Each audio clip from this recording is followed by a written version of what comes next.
Bonjour à tous, bienvenue sur la Web TV du Journal Toulousain.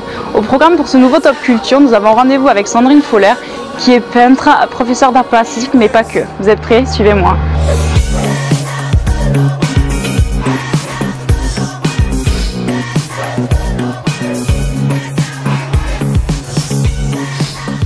Bonjour Sandrine. Bonjour. Merci de nous recevoir dans votre atelier.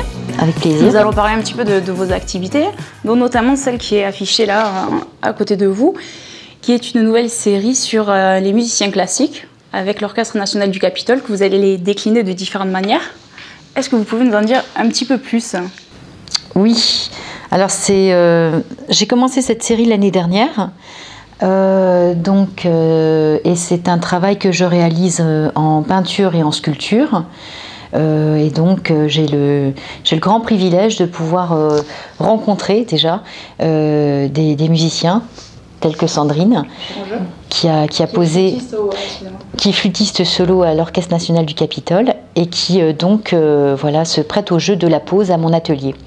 Sachant que, comme je ne travaille que sur le vivant, c'est-à-dire que je ne travaille pas d'après photo, ça nécessite vraiment, comme pour chaque série, en fait, un temps de disposition, de disponibilité pour que les personnes viennent poser à l'atelier.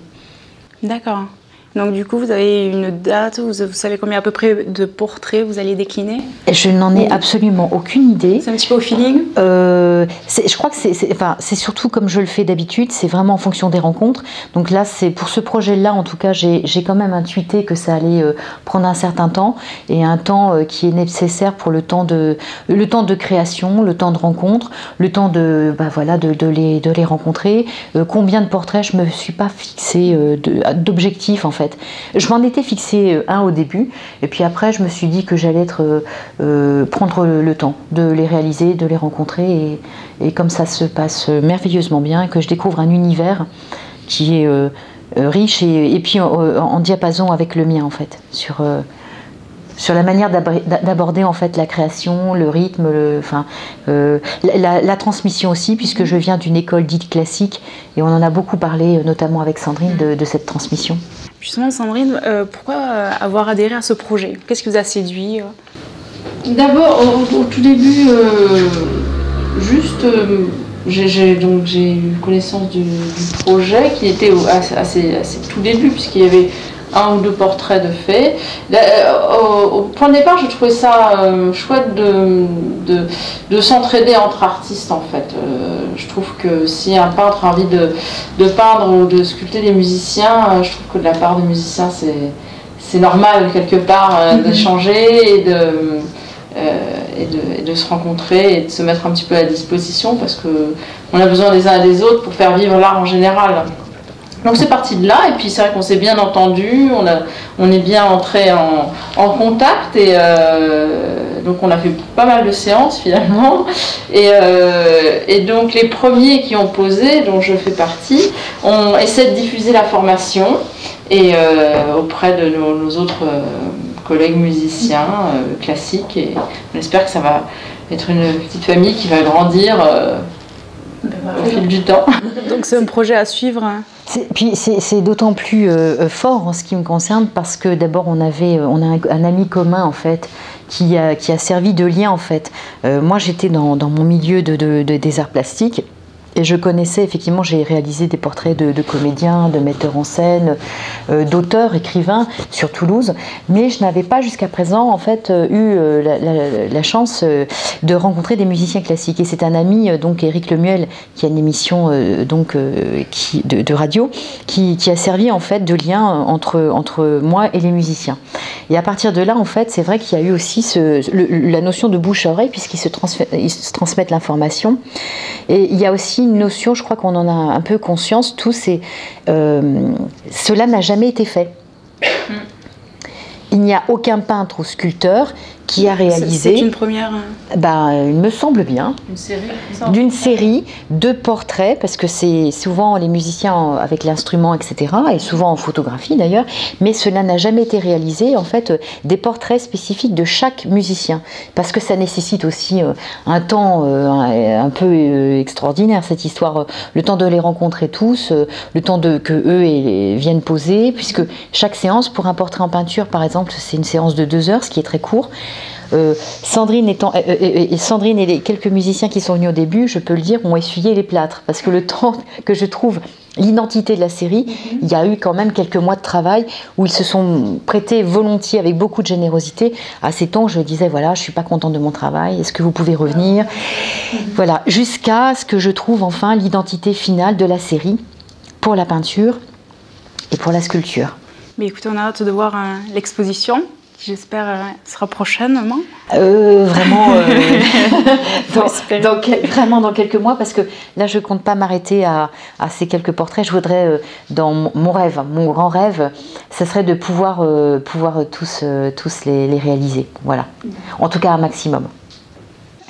Votre talent artistique, vous le mettez aussi à la portée des gens qui sont un petit peu plus en difficulté, puisque vous êtes art-thérapeute. Oui, absolument. C'est-à-dire, alors, l'art-thérapie... ça consiste? Alors, là, c'est quelque chose que j'ai abordé il y a quelques années, en fait, en reprenant des études pour devenir art-thérapeute. Parce que depuis que j'enseigne, en fait, j'enseigne les arts plastiques depuis 1996, donc ça fait un petit bout de temps, je m'étais rendu compte que certaines personnes venaient soi-disant pour prendre des cours d'art plastique, apprendre à dessiner, à peindre ou à sculpter, mais qu'il y avait d'autres choses qui se passaient, qu'il y avait des enjeux inconscients qui révélaient parfois une fragilité, comment dirais-je, des doutes, des difficultés existentielles. Et que à ce moment-là, quand j'étais à Paris, en fait, j'avais vraiment je n'avais pas les outils, en fait, pour permettre comment dirais-je, d'accéder à quelque chose du mieux-être ou qui serait du soin. Donc je me suis questionnée par rapport à ça et de savoir quel était le lien entre le champ du soin et ma pratique artistique. Et c'est ainsi que j'ai découvert l'art-thérapie. Donc c'est à partir de là où j'ai commencé mes formations. Et depuis quelques temps, en fait, j'ai été amenée en fait, à participer l'année dernière à une journée d'études sur l'expérience traumatique de l'enfant victime. Et c'était donc Nathalie Bardouille de l'association Iravis, donc à Toulouse, qui m'a contactée, qui est une association en fait qui apporte un soutien aux enfants victimes de violences sexuelles. Et souvent aussi, ce sont des familles qui sont démunies. Donc l'idée c'était d'apporter un soutien concret à des enfants qui étaient de familles défavorisées. Donc on a beaucoup échangé, j'ai participé en fait en tant que plasticienne et en tant qu'art-thérapeute donc à cette journée d'études.